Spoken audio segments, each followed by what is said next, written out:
अस्सलाम वालेकुम काश्तकार भाइयों, मैं हूं आपका होस्ट, आपका दोस्त दाकत अली और एग्रीकल्चर रेवोल्यूशंस में आपका खुशामदीद।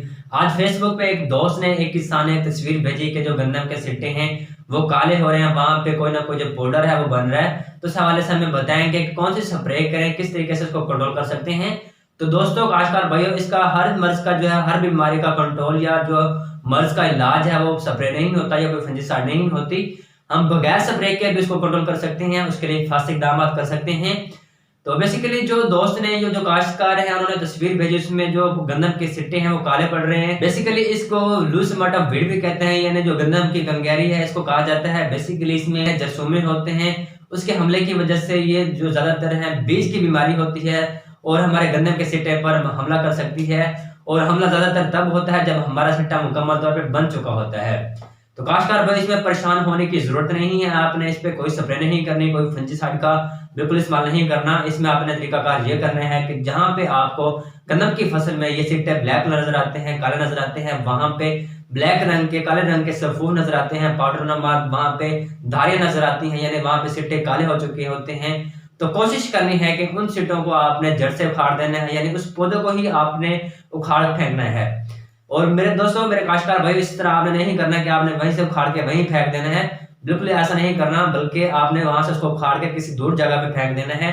और ये भी कोशिश करनी है कि वहां पे इस तरह उखाड़ना है कि जो दूसरे पौधे हैं वो बिल्कुल मुतासर ना हो, क्योंकि ये जरसूमे होते हैं, फंगस होती है, तो इसके जो जरसूमे होते हैं, स्पोर्स होते हैं, दूसरे पौधों को मुतासर कर सकते हैं। अगर वहां पे पौधों को टच हो गए तो उसमें दूसरे पौधे भी मुतासर हो गए। तो काश्तकार भाई, आपने कोशिश करनी है कि जो सिट्टे या जो पौधे आप उखाड़ेंगे उनको आप खाले में फेंकने की बजाय, वहां पे गंदम पे फेंकने की बजाय किसी दूर जगह जाके फेंक दें, जमीन में दबा दें, ताकि दूसरे जो गंदम के पौधे हैं वो मुतासर होने से बच जाएं और आप अच्छी पैदावार भी हासिल कर सकें। तो इसमें आपने कोशिश करनी है कि जैसे वहां पे हवाएं चल रही होती हैं तो आपने अपनी फसल का, अपनी गंदम का मुआयना करना है, इस तरह के पौधों को उखाड़ देना है और वहां पे किसी किस्म की कोई जो है फंजीसाइड, कोई स्प्रे इस्तेमाल नहीं करवानी। तो काश्तकार भाइयों, इस तरह आपने एक और तरीका करना है कि जैसे आप गंदम की बर्दाश्त कर लेते हैं तो वहां पे इस जैसे जो बीमारी वाले, मिसाइल वाले गंदम होती है, वहां से आप जो अगले साल गंदम काश्त करेंगे तो उस पुरानी गंदम से बीज इस्तेमाल ना करें।